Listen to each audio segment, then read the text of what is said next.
गीता रामायण महाभारत पढ़ा जा रही है, संविधान क्यों नहीं पढ़ाया जा रहा किसी स्कूल के अंदर? कहा जाता है आरक्षण लागू किया जा रहा है, आरक्षण कहाँ से लागू है? ओबीसी का पूरा खत्म हो गया है, ओबीसी आरक्षण है ही नहीं।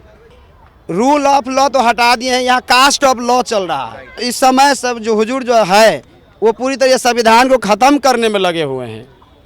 संविधान जब खत्म हो जाए तो हम लोग जी के क्या करूँगा? वोट देने के लिए थोड़ी ना। हिंदुस्तान में आज यानी 14 अप्रैल को अंबेडकर जयंती मनाई जा रही है और इस अवसर पर हम आ पहुंचे हैं नोएडा स्थित अंबेडकर पार्क, जहां पर बाबा साहब अंबेडकर के चाहने वालों का मजमा लगा हुआ है और यहां पे अपने तरीके से सेलिब्रेशन चल रहा है। तो यहां पर आए हुए लोगों से आज हम बात करेंगे और ये जानने की कोशिश करेंगे कि उनकी ज़िंदगी में आज के दौर में बाबा साहब किस तरह से उनको इंस्पायर करते हैं और किस तरह से अहमियत रखते हैं। देखिए, बाबा साहब तो आज के दौर में ही क्या, जब से देश आज़ाद हुआ है और संविधान की रचना हुई है, जब से ही बाबा साहब तो हम सबके आइडियल हैं। और बाबा साहब ने ना सिर्फ एक समाज के लिए, पूरे भारतवर्ष के हर समाज के लिए उन्होंने जो है संविधान के माध्यम से सारे अधिकार उन्होंने प्राप्त कराए हैं। तो सबका पहली बात तो पूरे देश को गौरव का दिन है आज कि उनके जन्मदिवस के अवसर पर पूरे हर्षोल्लास के साथ में आपको हर जगह खुशी नज़र आ रही है। रही बात उनसे इंस्पिरेशन लेने की, तो बाबा साहब तो अपने आप में एक इतिहास है, बहुत बड़ा इतिहास इसलिए है क्योंकि जिस तरीके से उन्होंने स्वयं एक ऐसे परिवार में पैदा होने के बाद में इन सारे अधिकारों को हमको दिलाया। स्वयं उन्होंने कष्ट सहे, लेकिन समाज को ये कष्ट ना झेलने पड़े। तो हमें वो हमेशा जीवन भर इंस्पायर करते रहेंगे और उनकी प्रेरणा तो हर वर्ग को लेनी चाहिए। जो बाबा साहब का सपना था ना कि शिक्षा ही शेरनी का वो होता है, जो पिएगा वो वही दहाड़ेगा, आज वही काम हो रहा है। उन्होंने जो चाहा था दलित समाज के लिए, जो वक्त लाने नहीं हो पा रहा सपना, उसमें क्या खामी आपको नजर आती है? राजनीति कारण आ जाते हैं। राजनीति जैसे कोई भी राजनीति कारण आए, जब सत्ता पक्ष में जिसकी पार्टी होती है, बाबा साहब उसी को अपना मान लेते हैं और जब पार्टी खत्म हो जाती है फिर दूसरी पार्टी आती है, फिर उसे बाबा साहब अपना मान लेते हैं। फिर ऐसी पार्टी के आधार पर वोट बैंक के लिए क्या नाम है, दलितों का वो हो रहा है सब। ये सब अभी तो नहीं है, अभी तो थोड़ा टाइम लगेगा, लेकिन आ जाएगा। क्यों नहीं है, आपको क्या लगता है? बस अभी जागरूक नहीं हो रहे हैं लोग, अभी उतना समझ नहीं रहे हैं कि मतलब उनको क्या कहना चाहते। तो लोग समझते हैं लेकिन डरते हैं।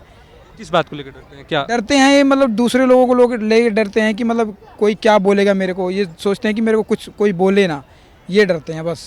तो डर से क्या करते हैं? कौन सी चीज़ें आपको समझ आती हैं? लोग डर की वजह से क्या करते हैं, क्या कि मुझे लोग बोलेंगे कि मैं इस जात का हूँ, उस जात का हूँ, इसलिए लोग डरते हैं।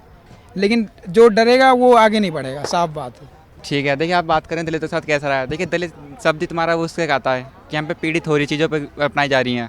दलित शब्द का अर्थ ये होता है कि हम पे दंड हो रहा है, चीज़ें अपनाई जा रही हैं, अपमान किया जा रहा है हमारा। कैसा अपमान किया? कैसा अपमान किया जा रहा है, कैसे नहीं किया जा रहा है? आप कहीं से भी देख लीजिए, बताइए ना कैसे किया? जैसे कि आप देख लीजिए, अभी भर्ती निकली थी, आप भर्तियों में देख लीजिए कितना नाम आया था। कहा जाता है आरक्षण लागू किया जा रहा है, आरक्षण कहाँ से लागू है? ओबीसी का पूरा खत्म हो गया है, ओबीसी आरक्षण है ही नहीं। सरकार से क्या मांग करना चाहिए? सरकार से मांग हम ये कहना चाहते हैं, आरक्षण अगर आप लागू ही कर रहे हो तो बदनामी मत करो, पूरे से लागू करो अच्छे तरीके से। और ये जो दिखाया जाता है ना कि चीज़ों को कि मतलब बाबा साहब मतलब कुछ गलत चीज़ें बताई जाती है बाबा साहब के बारे में, बाबा साहब ने ये किया, लेकिन कुछ अच्छाई चीज़ें उनकी दिखाई नहीं जाती है। जैसे कि पहले सावित्रीबाई फुले थी, उनको पहले बताया गया था कि सावित्रीबाई फुले कोई व्यक्ति थी नहीं, लेकिन अब बता रहे वो पंडित है।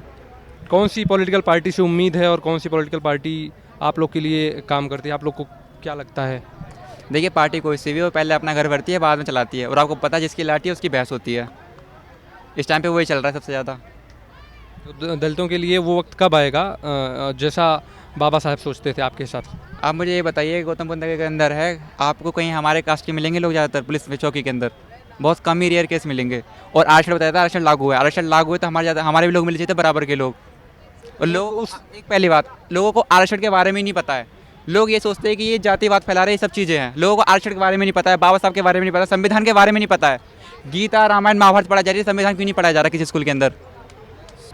पढ़ाते लिखाते हैं बच्चों को इतना मेहनत करके, फिर भी हमारे बच्चों को नहीं मिलती जॉब।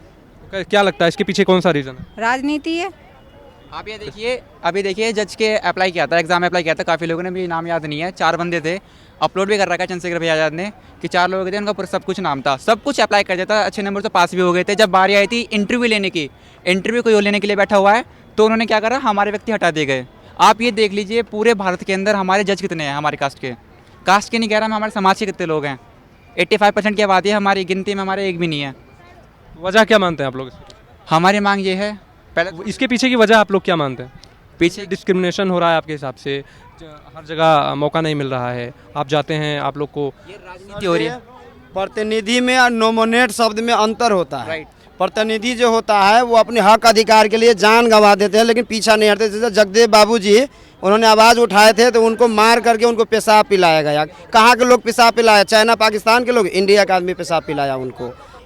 रूल ऑफ लॉ तो हटा दिए हैं, यहाँ कास्ट ऑफ लॉ चल रहा है। Equality before of law, rule of law, fundament is the right to recall government of the peoples, by the peoples, for the peoples, by the peoples. लोगों का सरकार, लोगों के लिए सरकार, लोगों का सरकार। इतिहास गवाह है, जब जब हमारे लोग ही विश्वासघात किया तब तब देश गुलाम हुआ। छत्रपति शिवाजी के साथ जो समय था सरजीत, यही हुआ, और महाराणा प्रताप के साथ यही समय था, विश्वासघात के कारण हुआ, और पृथ्वीराज चौहान के साथ भी विश्वासघात के कारण ये रास्ता बना। आज फिर भी जितने भी लोकतंत्र यहाँ पे जो सत्ता में बैठे हुए हैं, वो अगर इस देश को स्वतंत्रता बचा पाएंगे तो कहीं ना कहीं पंथ को पीछे रखना पड़ेगा और विचार और राष्ट्र को आगे रखना पड़ेगा। जैसे पंथ अगर आगे बढ़ाते हैं ध्रुवीकरण, संस्कृति ध्रुवीकरण, तो ये ज़्यादा दिन तक स्वतंत्र मनाने लायक हम लोग नहीं रह पाऊँगा, फिर भेड़ बकरी चराना ही पड़ेगा। सुप्रीम कोर्ट में देखिए 34 जज है, उसमें से मात्र एक जज जो है अनुसूचित जनजाति के है। दलित शब्द जो है वो संवैधानिक तो है ही नहीं। अनुसूचित जनजाति जो शेड्यूल कास्ट, ट्राइबल कास्ट जो है 1931 के जनगणना के अनुसार जो हम लोग के अधिकार हक मिला है, उन्हीं के हक से जी रहा हूँ। 1946 में जो छात्रवृत्ति जो मिला हम लोग अंग्रेज की तरफ से, उसी छात्रवृत्ति के तहत आज भी हमारे बच्चे पढ़ लिख रहे हैं, चाहे आगे भी जा रहे हैं। और दूसरी बात देख लीजिए, अभी कर्नाटका में सर जी SC ST OBC के नाम से टिकट दिया है, और यही नेता लोग बदनाम करते हैं कि 100 करोड़ का हिंदू, तो हिंदू के नाम से टिकट काहे नहीं देते हैं? हिंदू के नाम से एडमिशन काहे नहीं करते हैं बच्चा में?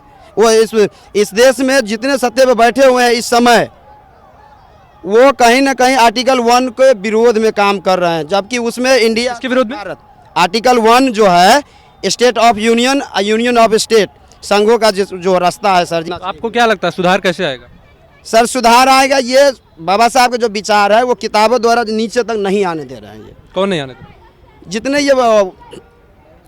ये एंटी सोशल इलीगल कौन है इसमें? कौन लोग हैं? पावर, मनी, माफिया, ये तीनों जो है, पावर, मनी, पावर, ये सब जो है गरीब के विरोध में सर काम कर रहे हैं। सरकार से क्या कहना चाहेंगे आप? सरकार इस समय सब जो हुजूर जो है वो पूरी तरह संविधान को ख़त्म करने में लगे हुए हैं। संविधान जब खत्म हो जाए तो हम लोग जी के क्या करूँगा? वोट देने के लिए थोड़ी ना। संविधान अगर खत्म हुआ सर लोग, हम लोग उसी दिन मर जाऊँगा। हमारा कोई और माई बाप नहीं है, संविधान और कानूनी माई बाप है। और ज्योतिबा फुले अपने किताब में लिखे हुए हैं कि मुस्लिम मेरा भाई है, ब्राह्मण कलम कसाई है, और जो शिक्षा का दुश्मन है वो कलम कसाई है ही। ये टीपू सुल्तान 8 हमारे महिलाओं को पैर तक कपड़ा पहने ऐसा आंदोलन किए थे। सती प्रथा अकबर जी ने ख़त्म किए थे। बताइए कौन दुश्मन है इस देश का? और कौन दुश्मन है आपको क्या लगता है? आइए सुबह से शाम तक राष्ट्रभक्त तो कहते हैं, लेकिन कि बाप दादा माफीनामा में 62 रुपये महीना पेंशन लिया है, उसका औलाद कैसे आज बन जाएगा राष्ट्रभक्त?